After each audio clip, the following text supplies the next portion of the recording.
Jai Shriram. Welcome to Key West. ಇದು US ರಾಜ್ಯದ ಫ್ಲೋರಿಡಾದೊಳಗಿನ Florida ಜಲಸಂಧಿಯಲ್ಲಿರುವ ಒಂದು ಪುಟ್ಟ ದ್ವೀಪ.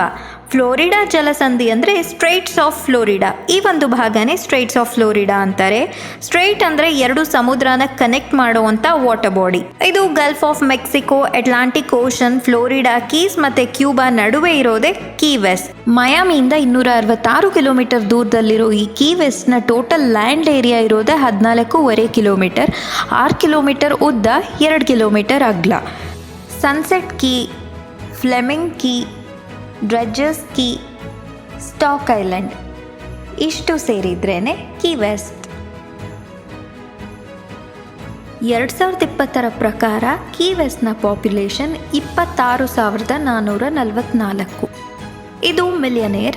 ಇದೊಂದು ಪ್ರೈವೇಟ್ ಏರ್ಪೋರ್ಟ್. ಕೀ ವೆಸ್ಟ್ಗೆ ಹೋಗೋ ದಾರಿಯಲ್ಲಿದೆ. ಇಲ್ಲಿ ಚಾರ್ಟರ್ ಫ್ಲೈಟ್ಸ್ ಇರುತ್ತೆ, ಅಂದರೆ ಪ್ರೈವೇಟ್ ಜೆಟ್ಗಳು ಕೆಲವು VIP-ಗಳಿಗೆ ಅಥವಾ ಒಂದಿಷ್ಟು ಗುಂಪಿನ ಜನರಿಗೆ ರಿಸರ್ವ್ ಮಾಡ್ಕೊಳ್ಳೋಕ್ಕೆ ಅಂತ ಇಲ್ಲಿ ಪ್ರೈವೇಟ್ ಜೆಟ್ಗಳು ಇರುತ್ತೆ. ಈ ಥರ ಚಿಕ್ಕ ಚಿಕ್ಕ ಏರ್ಪೋರ್ಟ್ಗಳು US-ನಲ್ಲಿ ತುಂಬ ಸಿಟಿಗಳಲ್ಲಿದೆ. ಕೀ ವೆಸ್ಟಲ್ಲಿ ಸನ್ಸೆಟ್ಟೇ ಮೇಜರ್ ಅಟ್ರಾಕ್ಷನ್. ಆದರೆ ಸೂರ್ಯಾಸ್ತ ಟೈಮಿಗೆ ನಮಗೆ ಕೀ ವೆಸ್ಟ್ ರೀಚ್ ಆಗೋಕ್ಕಾಗಲಿಲ್ಲ. ಹಾಗಾಗಿ ಹೋಗೋ ದಾರಿಯಲ್ಲಿ 7 ಮೈಲ್ ಬ್ರಿಡ್ಜ್ ಅಂತ ಸಿಕ್ತು. ಅಲ್ಲೇ ಸನ್ಸೆಟ್ನ ನೋಡ್ಕೊಂಡು ಹೊರಟ್ವಿ. ಕೀ ವೆಸ್ಟ್ಗೆ ಹೋಗೋ ದಾರಿ ಉದ್ದಕ್ಕೂ 2 ಸೈಡ್ ಸಮುದ್ರ ಇದೆ. ಇದು ಆ್ಯಕ್ಚುಲಿ ಸಮುದ್ರದ ಮೇಲೆ ಬ್ರಿಡ್ಜ್ ಕಟ್ಟಿರೋದು. ಇನ್ನು ಕೆಲವು ಕಡೆ ರೋಡ್ನ ಮಟ್ಟಕ್ಕೆ ನೀರಿದೆ. ಇಲ್ಲಿ ಚಂಡಮಾರುತ ಪ್ರವಾಹ ಎಲ್ಲ ತುಂಬ ಕಾಮನ್. ಚಂಡಮಾರುತ ಶುರು ಆಗೋದೇ ಫ್ಲೋರಿಡಾಲಿ. ಇನ್ನು ಕೀ ವೆಸ್ಟ್ ಚಿಕ್ಕ ದ್ವೀಪ, ಸೊ ಇಲ್ಲಿ ಇನ್ನೂ ಜಾಸ್ತಿ ಇರುತ್ತೆ. ಹಾಗಾಗಿ ಇಲ್ಲಿ ತುಂಬ ಮನೆಗಳು ಸಿಮೆಂಟಿಂದ ಕಟ್ಟಿರ್ತಾರೆ. ಜೊತೆಗೆ 1 ಫ್ಲೋರ್ ಮೇಲ್ ಕಟ್ಟಿರ್ತಾರೆ, ಕೆಳಗಡೆ ಖಾಲಿ ಬಿಟ್ಟಿರ್ತಾರೆ. Welcome to Mallory square. ಇಲ್ಲಿಗೆ ಸನ್ಸೆಟ್ ನೋಡೋಕ್ಕೆ ಬರಬೇಕು ಅಂತ ಇದ್ದಿದ್ದು. ವಾಟರ್ ಫ್ರಂಟ್ ಮುಂದೆನೇ ಇರೋದು ಮೆಲ್ಲರಿ ಸ್ಕ್ವೇರ್. ನಾವು ಬರೋ ಅಷ್ಟರಲ್ಲಿ ಸನ್ಸೆಟ್ಟೇ ಮುಗ್ದೋಯ್ತು. ಇಲ್ಲಿ ತುಂಬ ನೋಡೋವಂಥ ವಾಟರ್ ಸ್ಪೋರ್ಟ್ಸ್ಗಳಿದೆ, ಮ್ಯೂಸಿಯಂ, ಐತಿಹಾಸಿಕ ಮನೆಗಳು, ನೇಚರ್ ತುಂಬ ಚೆನ್ನಾಗಿದೆ. ಬಟ್ ನಮಗೆ ಟೈಮ್ ಇದ್ದಿದ್ದೆ ಈಗ ಒಂದಷ್ಟು ಅವರ್ಸ್ ಬಿಟ್ಟರೆ ನಾಳೆ ಅರ್ಧ ದಿನ ಅಷ್ಟೇ ಇದ್ದಿದ್ದು. ಈ ಕಂಪ್ಲೀಟ್ ಐಲ್ಯಾಂಡ್ ಟೂರ್ ಮಾಡಬೇಕು ಅಂತ ಅಂದವರು ಈ ಥರ ಟ್ರೈನ್ಗಳಲ್ಲಿ ಓಡಾಡ್ಬೋದು. ಈ ಕೀ ವೆಸ್ಟ್ನ ಬೀದಿಗಳಲ್ಲಿ ಫುಲ್ ಕ್ರಿಸ್ಮಸ್ ವೈಬ್ಸ್ ಇತ್ತು. ಜೊತೆಗೆ ಗೋವಾ ಅಲ್ಲಿ ಓಡಾಡ್ತಾ ಇರೋ ಹಾಗೆ ಫೀಲ್ ಆಗ್ತಾ ಇತ್ತು. ಗೋವಾ ಸ್ಟ್ರೀಟ್ ಥರನೇ ಅನ್ನಿಸ್ತು ನನಗೆ. ಈ ಮೆಲ್ಲರಿ ಸ್ಕ್ವೇರಲ್ಲೇ ಒಂದಷ್ಟೊತ್ತು ಓಡಾಡಿ ಇಲ್ಲೇ ಇದ್ದ ಕ್ಯಾರೋಲಿನಾ ಕೆಫೆಗೆ ಬಂದು ಮೆಕ್ಸಿಕನ್ ಫುಡ್ ಕೇಸಡಿಯಾನ ತಿಂದ್ವಿ. ಇದು ಮೈದಾ ಚಪಾತಿ ಥರ, ಒಳಗೆ ವೆಜ್ ಸ್ಟಫ್ ಇತ್ತು. ಟೇಸ್ಟ್ ಚೆನ್ನಾಗಿತ್ತು, ಆದರೆ ಸಿಕ್ಕಾಬಟ್ಟೆ ಆಯಿಲಿ ಇತ್ತು. 2-3 ರೆಸ್ಟೋರೆಂಟ್ ಹುಡುಕಿದ ಮೇಲೆ ಈ ಕ್ಯಾರೋಲಿನಾ ಕೆಫೆಯಲ್ಲೇ ವೆಜ್ ಫುಡ್ ಸಿಕ್ಕಿದ್ದು. ಬೇರೆ ಎಲ್ಲ ಕಡೆ ಬರೀ ನಾನ್ ವೆಜ್ ಇತ್ತು. ಊಟ ಮಾಡಿ ರೂಮಿಗೆ ಹೋಗಿ ಮಲ್ಕೊಂಡ್ವಿ. ನೆಕ್ಸ್ಟ್ ದಿನ ಬೆಳಗ್ಗೆ ಪ್ಯಾರಾಸೈಲಿಂಗಿಗೆ ಹೊರಟ್ವಿ. ಕೀ ವೆಸ್ಟ್ನಲ್ಲಿ ಕೋಳಿಗಳಿಗೆ ತುಂಬ ಪ್ರಾಮುಖ್ಯತೆ ಕೊಡ್ತಾರೆ. ಕೋಳಿಗಳು ಇಲ್ಲಿಯ ಸಂಸ್ಕೃತಿಯ ಗುರುತು, ಜೊತೆಗೆ ಮುಕ್ತ ಮನೋಭಾವದ ಸ್ವಭಾವನ ಸಂಕೇತಿಸುತ್ತೆ. ಹಾಗಂತ ಇಲ್ಲಿ ಕೋಳಿ ತಿನ್ನಲ್ಲ ಅಂತ ಅಲ್ಲ, ತಿಂತಾರೆ. ಅವರ ಪ್ರೈವೇಟ್ ಮನೆಗಳಲ್ಲಿ ಸಾಕಿರೋ ಕೋಳಿಗಳನ್ನು ತಿನ್ಬೋದು. ಇನ್ನು ರೆಸ್ಟೋರೆಂಟ್ಗಳಲ್ಲಿ ಪ್ರಾಪರ್ ಸೋರ್ಸಿಂದ ಪರ್ಚೇಸ್ ಮಾಡಿರೋ ಕೋಳಿಗಳಿಂದ ಫುಡ್ ಪ್ರಿಪೇರ್ ಮಾಡಿ ಸೇಲ್ ಮಾಡ್ತಾರೆ. ಈ ಐಲ್ಯಾಂಡಲ್ಲಿ ಫ್ರೀಯಾಗಿ ಓಡಾಡ್ಕೊಂಡಿರೋ ಈ ಕೋಳಿಗಳಿಗೆ ತೊಂದರೆ ಕೊಡೋದು, ಎತ್ಕೊಂಡು ಹೋಗೋದು ಅಥವಾ ಸಾಯಿಸೋದು ಮಾಡಿದರೆ ಇದು ಇಲ್ಲಿಯ ಕಾನೂನಿನ ವಿರುದ್ಧ. ಇದಕ್ಕೆ ಇಲ್ಲಿಯ ಕಾನೂನಿನ ಪ್ರಕಾರ ಫೈನ್ ಪೆನಾಲ್ಟಿ ಹಾಕ್ತಾರೆ. ಜೊತೆಗೆ ಈ ಕೋಳಿಗಳಿಗೆ ಜನಗಳು ಫುಡ್ ಕೂಡ ಕೊಡೋ ಹಾಗಿಲ್ಲ. ಇದು ಕೂಡ ಇಲ್ಲಿಯ ಸರ್ಕಾರ ಬ್ಯಾನ್ ಮಾಡಿದೆ. 1970s ಕಾಕ್ ಫೈಟಿಂಗ್, ಕೋಳಿಗಳ ಕಾದಾಟ, ಕ್ಯೂಬಾಯಿಂದ ವಲಸೆ ಬಂದ ಜನರಿಂದ ಇದು ಗ್ಯಾಂಬ್ಲಿಂಗ್ ಆಗಿ ತುಂಬ ಪಾಪ್ಯುಲರ್ ಆಗಿತ್ತು. ಅದಾದಮೇಲೆ US-ನ ಎಲ್ಲ ರಾಜ್ಯಗಳಲ್ಲೂ ಈ ಕಾಕ್ ಫೈಟಿಂಗ್ನ ಬ್ಯಾನ್ ಮಾಡಿದ್ರು. ಸೊ ಹಾಗಾಗಿ ಈ ಐಲ್ಯಾಂಡಲ್ಲಿ ಕೋಳಿಗಳು ತುಂಬ ಫ್ರೀಯಾಗಿ ಎಲ್ಲ ಕಡೆ ಓಡಾಡ್ಕೊಂಡಿರುತ್ತೆ. ಇದಕ್ಕೆ ಸರ್ಕಾರದ ರಕ್ಷಣೆನೇ ಇದೆ, ಯಾರು ಏನು ತೊಂದರೆ ಕೊಡೋ ಹಾಗಿಲ್ಲ. ಜೊತೆಗೆ ಇಲ್ಲಿಯ ಜನರು ಕೂಡ ಈ ಕೋಳಿಗಳನ್ನು ತುಂಬ ಪ್ರೀತಿಸ್ತಾರೆ, ಪ್ರೊಟೆಕ್ಟ್ ಮಾಡ್ತಾರೆ. ಹಾಗಾಗಿ ಇಲ್ಲಿ ಕೋಳಿಗಳಿಗೆ ತುಂಬ ಮಹತ್ವ ಇದೆ. ನೆಕ್ಸ್ಟ್ ನಾವು ಪ್ಯಾರಾಸೈಲಿಂಗಿಗೆ ಬಂದ್ವಿ. ಹಿಂದಿನ ದಿನಾನೇ ಟಿಕೆಟ್ ಬುಕ್ ಮಾಡಿದ್ವಿ. ನೆಕ್ಸ್ಟ್ ಡೇ ಬೆಳಗ್ಗೆ 9:30ಗೆ ಬನ್ನಿ, ನಮ್ಮದೇ ಫಸ್ಟ್ ಟ್ರಿಪ್ ಅಂತ ಹೇಳಿದರು. ಬೋಟ್ ಸಮುದ್ರದ ಮಧ್ಯೆ ಕರ್ಕೊಂಡು ಬಂದರು. ಒಂದು ಸತಿಗೆ 3 ಜನನ ಕಳಿಸ್ತಾರೆ. ಪ್ಯಾರಾಸೈಲಿಗೆ ಬಂದಿದ್ದ ಬೋಟ್ ಅಷ್ಟೇನೂ ದೊಡ್ಡದಿರಲಿಲ್ಲ, ಚಿಕ್ಕದೇ ಇತ್ತು. ಸಮುದ್ರದಲ್ಲಿ ಅಲೆಗಳ ರಭಸಕ್ಕೆ ಬೋಟ್ ಒಲಾಡ್ತಾ ಇತ್ತು. ಎಲ್ಲಿ ಬೋಟಿಂದ ಬೀಳ್ತೀವೋ ಅನ್ನುವಷ್ಟು ತೂರಾಡ್ತಾ ಇತ್ತು.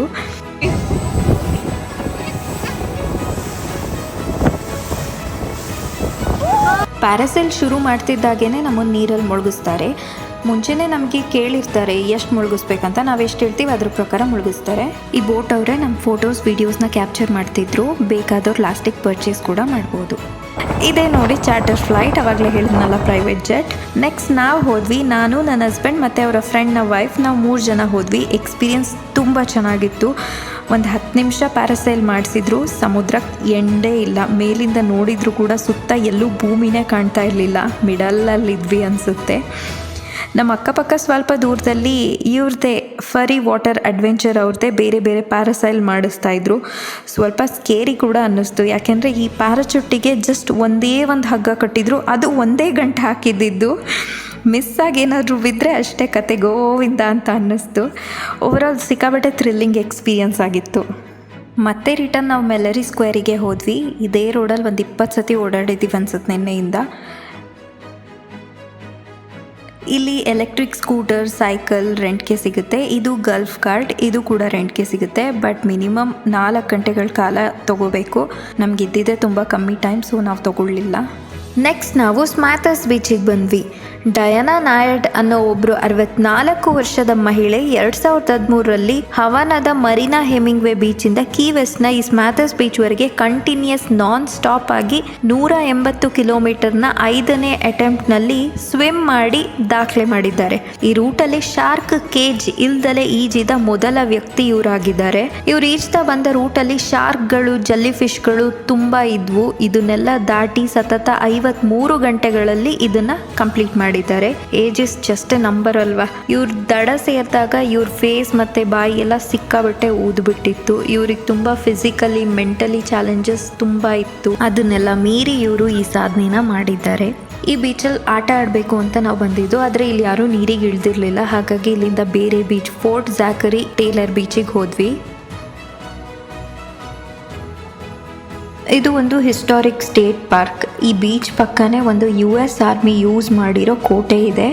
ಸ್ಮ್ಯಾಥರ್ಸ್ ಬೀಚಲ್ಲಿ ಅಷ್ಟೇನು ಫೆಸಿಲಿಟಿ ಇರಲಿಲ್ಲ, ಆದರೆ ಈ ಫೋರ್ಟ್ ಟೇಲರ್ ಬೀಚಲ್ಲಿ ತುಂಬ ಫೆಸಿಲಿಟೀಸ್ ಇತ್ತು. ಚೇರ್ ಟೇಬಲ್ಗಳೆಲ್ಲ ಇತ್ತು ಕೂರೋದಕ್ಕೆ, ಕೆಫೆ ಇತ್ತು, ಮತ್ತು ವಾಶ್ರೂಮ್ ಫೆಸಿಲಿಟಿ ಕೂಡ ಇತ್ತು.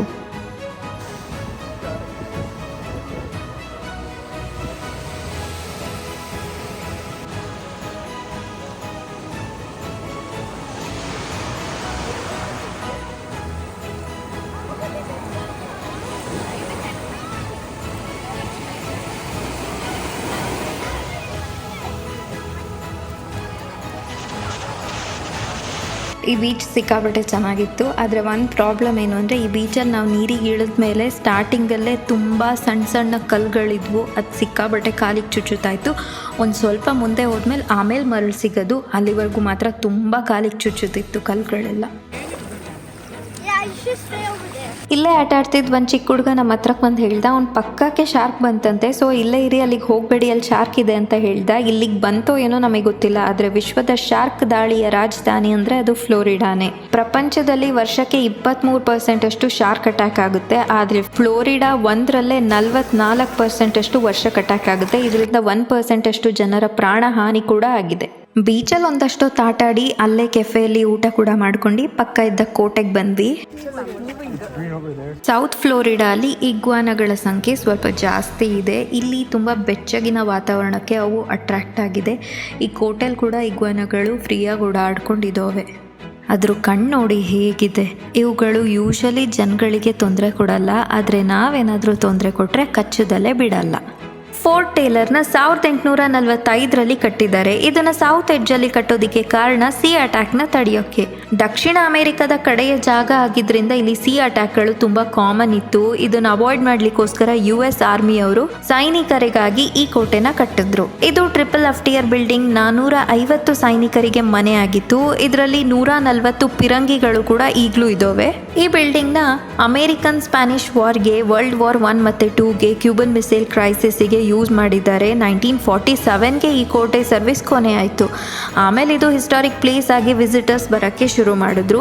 ಈ ಕೋಟೆಗೆ ಫೋರ್ಟ್ ಟೇಲರ್ ಅಂತ ಹೆಸರಿಡೋದಕ್ಕೆ ಕಾರಣ ಏನು ಅಂದರೆ, ಆ ಟೈಮಲ್ಲಿ ಯುನೈಟೆಡ್ ಸ್ಟೇಟ್ಸ್ಗೆ ಪ್ರೆಸಿಡೆಂಟ್ ಆಗಿ ಝ್ಯಾಕರಿ ಟೇಲರ್ ಅವರು ಇದ್ದರು. 1850ರಲ್ಲಿ ಅವ್ರ ಸರ್ವಿಸಲ್ಲಿ ಇದ್ದಂಗೆ ಅವ್ರ ಆಫೀಸಲ್ಲಿ ಸಡನ್ ಆಗಿ ಎಕ್ಸ್ಪೈರ್ ಆದರು. ಸೊ ಅವ್ರ ನೆನಪಿಗಾಗಿ ಈ ಒಂದು ಕೋಟೆಗೆ ಫೋರ್ಟ್ ಝ್ಯಾಕರಿ ಟೇಲರ್ ಅಂತ ಹೆಸರಿಟ್ಟಿದ್ದಾರೆ. ಕೋಟೆ ಮೇಲಿಂದ ಪಕ್ಕ ಇರೋ ಬೀಚ್ ಕೂಡ ಕಾಣುತ್ತೆ, ಅದೇ ಫೋರ್ಟ್ ಟೇಲರ್ ಬೀಚು. ಅದ್ರ ಪಕ್ಕನೇ ಕೋಟೆ, ಎರಡಕ್ಕೂ ದೂರ ಏನಿಲ್ಲ, ತುಂಬ ಹತ್ರನೇ ಇತ್ತು.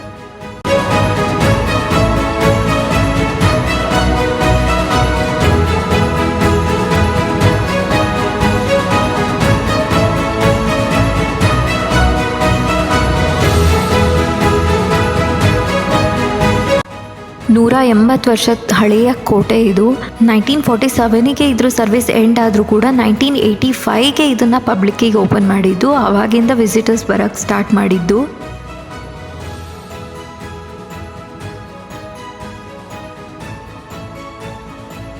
ಸೋಲ್ಜರ್ಸ್ ಎಲ್ಲ ಒಟ್ಟಿಗೆ ಈ ಜಾಗದಲ್ಲಿ ಊಟ ಮಾಡ್ತಾ ಇದ್ರು. ಆ ಟೈಮಲ್ಲಿ ಅವ್ರು ಯೂಸ್ ಮಾಡ್ತಾ ಇದ್ದಿದ್ದ ಪಾತ್ರೆ, ತಟ್ಟೆ, ಲೋಟಗಳನ್ನು ಕೂಡ ಈಗಲೂ ಹಾಗೆ ಇಟ್ಟಿದ್ದಾರೆ ಇಲ್ಲಿ.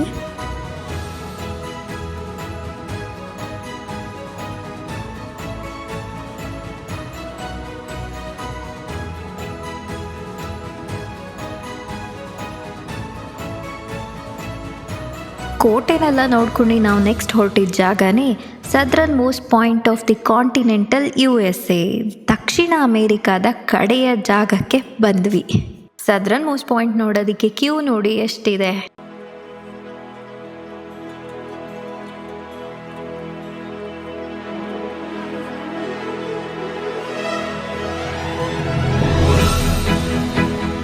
ಈ ಜಾಗದಿಂದ ಕ್ಯೂಬಾಗೆ 90 ಮೈಲ್ಸ್ ಅಂದರೆ 145 ಕಿಲೋಮೀಟರ್. ಕ್ಯೂಬಾ ನಾರ್ತ್ ಅಮೆರಿಕಾಗೆ ಸೇರಿರೋದು. ಈ ಕಾಂಟಿನೆಂಟಿನ ಕಡೆಯ ಮನೆ ಇದು. ಇಲ್ಲಿ ಮನೆಗಳೆಲ್ಲ ತುಂಬ ಎಕ್ಸ್ಪೆನ್ಸಿವ್ ಇರುತ್ತೆ. ಮನೆ ಮಾಮೂಲಿ ಇರ್ಬೋದು, ಆದರೆ ಈ ಜಾಗಕ್ಕೆ ತುಂಬ ಬೆಲೆ ಜಾಸ್ತಿ. ಕಡೆ ಜಾಗ ಅಲ್ವಾ ಈ ಕಾಂಟಿನೆಂಟಿಂದು, ಹಾಗಾಗಿ ಇಲ್ಲಿರೋ ಎಲ್ಲದಕ್ಕೂ ಇದೇ name. Southern most house, southern most cafe, southern most salon, southern most spa, ಎಲ್ಲದಕ್ಕೂ ಇದೇ ನೇಮ್, ಸದರ್ನ್ ಮೋಸ್ಟ್ ಅಂತಲೇ ಇಟ್ಟಿರ್ತಾರೆ. ಕಡೆ ಜಾಗ ಅಲ್ವಾ, ಈ ಕಾಂಟಿನೆಂಟೇ ಇಲ್ಲಿಗೆ ಎಂಡ್ ಆಗುತ್ತಲ್ಲ, ಹಾಗಾಗಿ. ಇಲ್ಲಿಂದ ಕ್ಯೂಬಾ ಕಾಣುತ್ತೆ ಅಂತ ಅಂತವ್ರೆ, ಅಂದರೆ ಡೇ ಕ್ಲಿಯರ್ ಇದ್ದರೆ ಮೋಡ ಕವಿದಿಲ್ಲ ಅಂತ ಅಂದರೆ ಕ್ಯೂಬಾ ಕಾಣುತ್ತೆ ಅಂತವ್ರು. ಬಟ್ ನಮಗಂತೂ ಕಾಣಲಿಲ್ಲ.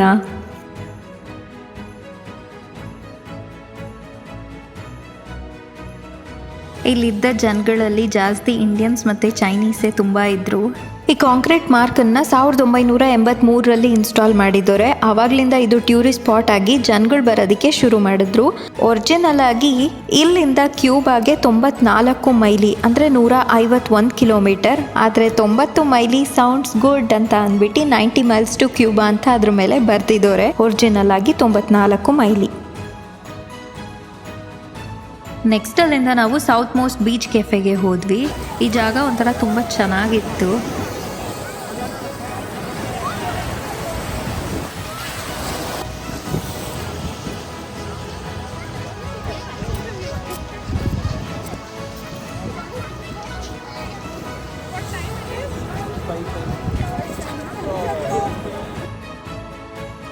ಈ ಜಾಗ ಒಂಥರ ತುಂಬ ಚೆನ್ನಾಗಿತ್ತು. ಆ ಸಮುದ್ರದ ಮೇಲೆ ಬೋರ್ಡ್ ವಾಕ್ ಥರ ಕಾಂಕ್ರೀಟಲ್ಲಿ ಒಂದಷ್ಟು ದೂರದವರೆಗೂ ಕಟ್ಟಿದ್ರು.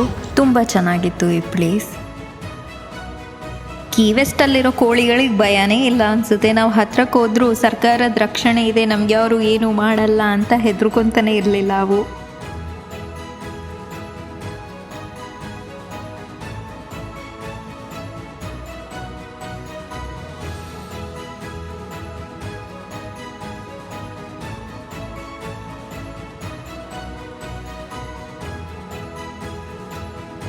ಇಲ್ಲಿರೋ ಜಾಗಗಳನ್ನೆಲ್ಲ ನೋಡಿ ಇಲ್ಲೇ ಒಂದಷ್ಟು ಓಡಾಡಿ ಇಲ್ಲಿಂದ ನಾವು ನೆಕ್ಸ್ಟ್ ಮತ್ತೆ ಮೆಲೋರಿಸ್ಬೆರಿಗೆ ಹೋದ್ವಿ. ನಾನು ಹೇಳಿದ್ನಲ್ಲ ಈ ರೋಡಲ್ಲೇ 20 ಸತಿ ಓಡಾಡಿದ್ದೀವಿ ಅಂತ, ಇದು 21ನೇ ಸತಿ.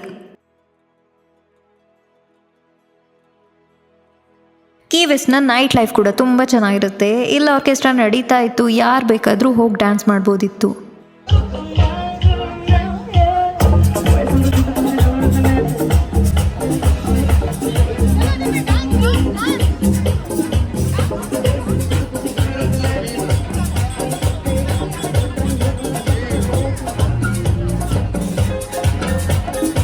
ಇಲ್ಲಿ ಕ್ಯಾರಿಕೇಚರ್ ಆರ್ಟಿಸ್ಟ್ ಕೂಡ ಇದ್ದರು. ಕಪಲ್ದು black and white photo draw ಮಾಡೋದಕ್ಕೆ 1300 ಚಾರ್ಜ್ ಮಾಡ್ತಾಯಿದ್ರು. ಅದೇ ಕಲರ್ ಫೋಟೋ ಆದರೆ 2200.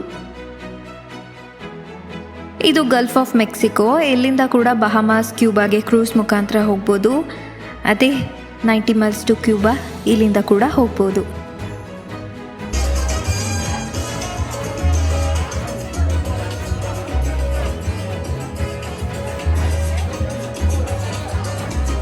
ಈ ಪುಟ್ಟು ಐಲ್ಯಾಂಡ್ನ ನೈಟ್ ಲೈಫ್ನ ನೋಡಿ ನಾವು ರೂಮಿಗೆ ಹೋಗಿ ಮಲ್ಕೊಂಡ್ವಿ. ನೆಕ್ಸ್ಟ್ ದಿನ ಬೆಳಗ್ಗೆ ಮತ್ತೆ ನಾವು ಕೀ ವೆಸ್ಟಿಂದ ಮಯಾಮಿಗೆ ಡ್ರೈವ್ ಮಾಡ್ಕೊಂಡು ಬಂದು ಅಲ್ಲಿಂದ ಅಟ್ಲಾಂಟಾಗೆ ಬಂದಿದ್ದು. ಬೇರೆ ಟ್ರಿಪ್ಪಲ್ಲೆಲ್ಲ ಎಂಡ್ ಆಫ್ ದ ಟ್ರಿಪ್ಪಲ್ಲಿ ತುಂಬ ಟಯರ್ಡ್ ಅನ್ಸೋದು, ಆದರೆ ಈ ಟ್ರಿಪ್ಪಲ್ಲಿ ಅಷ್ಟೇನು ಟಯರ್ಡ್ ಆಗಲಿಲ್ಲ. ಮಯಾಮಿ ಮತ್ತು ಕೀ ವೆಸ್ಟ್ ಎರಡೂ ಕೂಡ ತುಂಬ ಚೆನ್ನಾಗಿತ್ತು. ಇಲ್ಲಿಗೆ ನಮ್ಮ 4 ದಿನದ ಮಯಾಮಿ ಮತ್ತು ಕೀ ವೆಸ್ಟ್ನ ಪ್ರಯಾಣ ಮುಕ್ತಾಯವಾಯಿತು. ನೆಕ್ಸ್ಟ್ ವಿಡಿಯೋಲಿ ಅಮೇರಿಕಾದ ಇನ್ನೊಂದು ಜಾಗದೊಂದಿಗೆ ಸಿಗೋಣ. ಅಲ್ಲಿವರೆಗೂ ಟೇಕ್ ಕೇರ್, ಬಾಯ್. ಜೈ ಶ್ರೀಕೃಷ್ಣ.